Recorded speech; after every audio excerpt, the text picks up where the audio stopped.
Nous voilà donc partis le long du littoral picard. Pourquoi le littoral picard? Eh bien parce que c'est un excellent laboratoire de la sédimentation détritique en climat tempéré. Voilà une carte de la côte picarde avec plusieurs baies, baie d'Authie et baie de Somme. C'est ces baies-là que nous allons parcourir. Voilà un zoom sur la baie d'Authie, un estuaire en fait, l'estuaire de l'Authie. Voilà pour fixer le cadre, une vue à l'intérieur de la baie d'Authie. Pourquoi étudier les dépôts littoraux actuels? Eh bien, n'oubliez pas justement le principe d'actualisme. Pour bien comprendre des dépôts littoraux anciens, rien de tel que d'étudier l'équivalent récent. Passons en baie de Somme, et plus précisément commençons au niveau de la pointe du Hourdel. La pointe du Hourdel est une flèche constituée de galets. Les flèches se constituent quand on a un phénomène qui s'appelle la dérive littorale. Et la dérive littorale s'exerce quand la houle ou les vagues sont obliques par rapport au trait de côte. Cette obliquité entraîne un déplacement latéral, comme vous le voyez sur ce zoom, du matériel sédimentaire.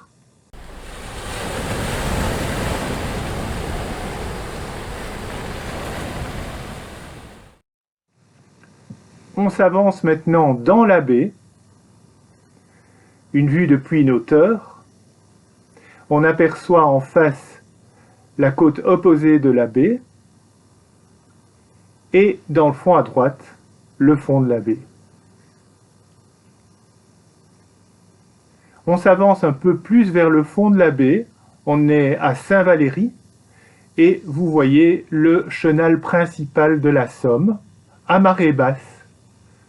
Le sédiment est exposé et on peut observer toute une série de bancs de sable parallèles à la Somme.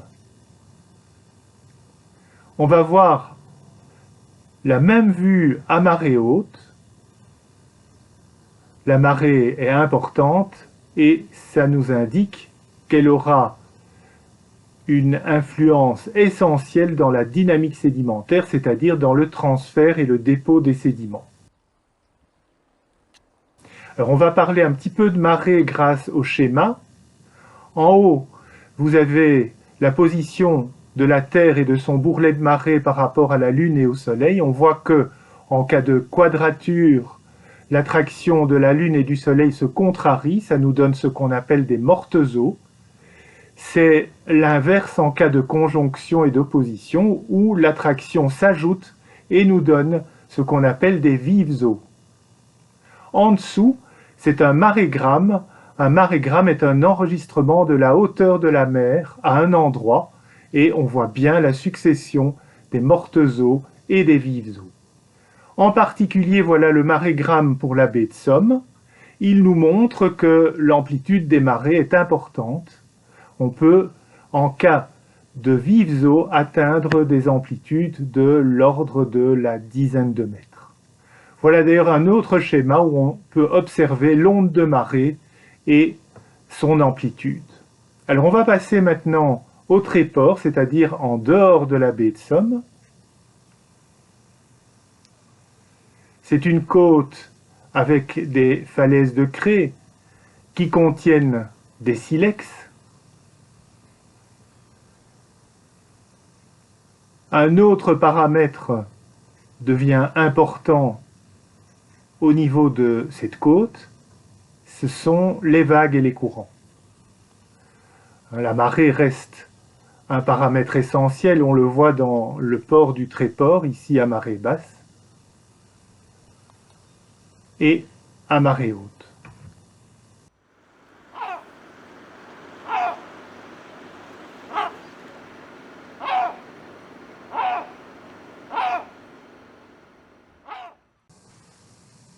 Les falaises de craie, avec le platier érodé par l'action de la mer, cette craie qui contient des silex, et les silex qui forment l'essentiel du matériel sédimentaire. La taille des galets nous montre que l'action des vagues et des courants est importante. est ordonnée bien sûr la granulométrie.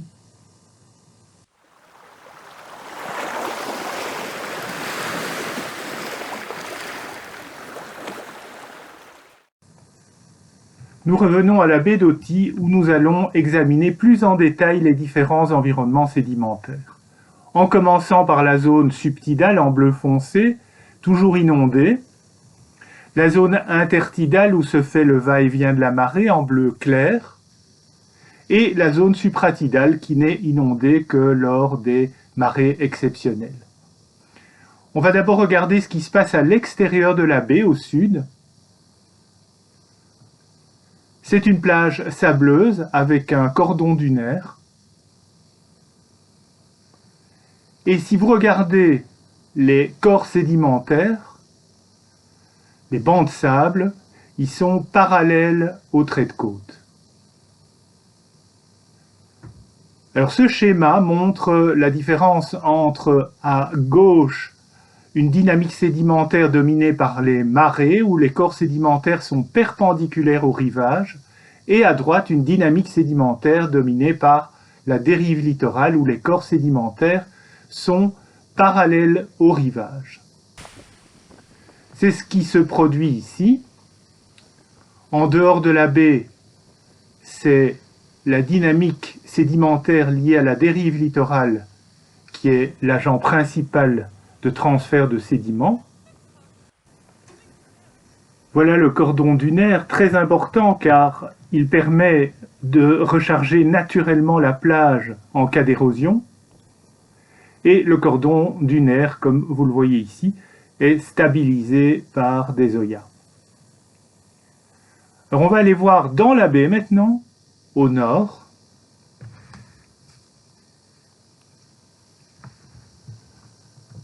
La mer est haute et elle vient pratiquement au pied du cordon dunaire. Vous voyez que la baie est complètement sous eau. Cordon dunaire qui est érodé. Il a été érodé par une série de tempêtes hivernales. Et non seulement le cordon dunaire est érodé, mais on trouve ici un ancien marais maritime caractérisé par de la tourbe qui a été également mis à nu par l'érosion. Alors l'érosion a aussi produit des galets de tourbe. La marée descend. On voit déjà émerger une série de bancs de sable et vous pouvez constater que la vitesse des courants est très rapide, on est de l'ordre de 1 mètre par seconde. L'eau descend beaucoup plus vite au niveau du chenal que l'eau qui est emprisonnée dans le sédiment et il y a une série de rigoles d'érosion que vous voyez ici qui sont occupées à se former au fur et à mesure que la nappe phréatique marine se vide. Alors la mer est descendue maintenant. Elle a dégagé une zone intertidale.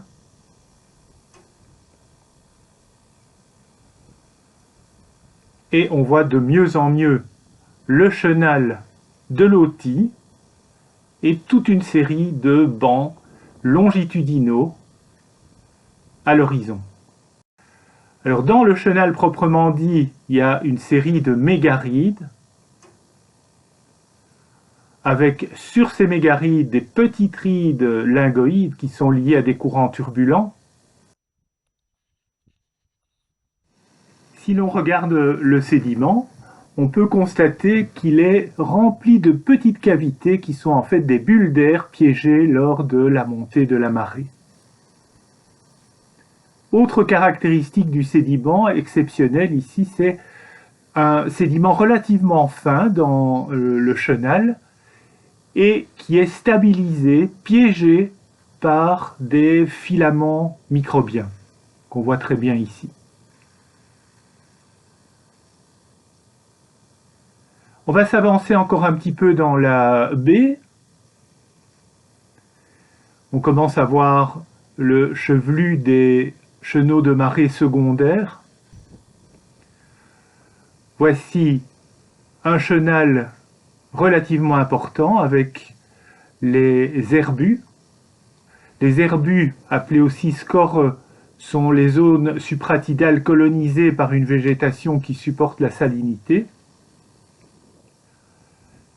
Et lors de ce phénomène de vidange de la baie, on peut voir que les courants sont turbulents, donc ils sont capables de remettre en suspension une grande partie des sédiments. On voit aussi se développer des petits deltas, micro-deltas, et vous pouvez constater que le front du delta est occupé à avancer relativement rapidement vers la droite. Un peu plus loin encore, dans le fond de la baie, un chenal secondaire ici, on peut voir que le sédiment est beaucoup plus fin et il est stabilisé par une végétation de type halophile, encore une fois. Voilà le fond du chenal avec de la matière organique qui colore le sédiment en noir et également une accumulation de petits coquillages liés à des courants un petit peu plus rapides. Si l'on prélève le sédiment, on peut se rendre compte qu'il est beaucoup plus fin. On est déjà dans des granulométries de type vase. Il est noir et il est en fait anoxique. Donc la matière organique est conservée par l'absence d'oxygène. Alors pourquoi est-il anoxique? Eh bien parce que comme la granulométrie est très fine, le contact avec l'atmosphère est plus difficile. La zone intertidale est progressivement couverte, stabilisée par des salicornes. Ce sont des plantes halophiles pionnières. Les premières qui s'installent sur cette vase.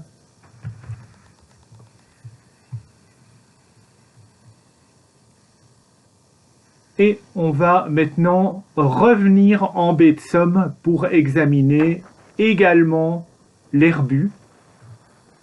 Donc voilà un chenal important.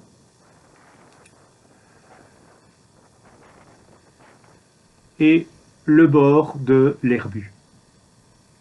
Alors on a déjà vu la salicorne comme plante halophile. Il y a aussi la statice avec ses jolies fleurs violettes.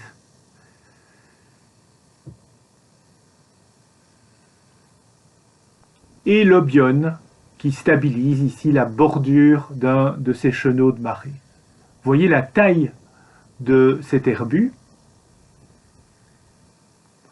La marée est occupée à monter, toujours des courants rapides, et on va assister maintenant à une marée de vive eau.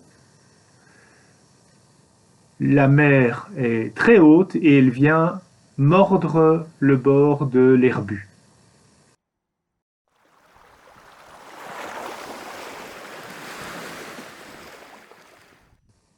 Avec, par endroits, des phénomènes d'érosion.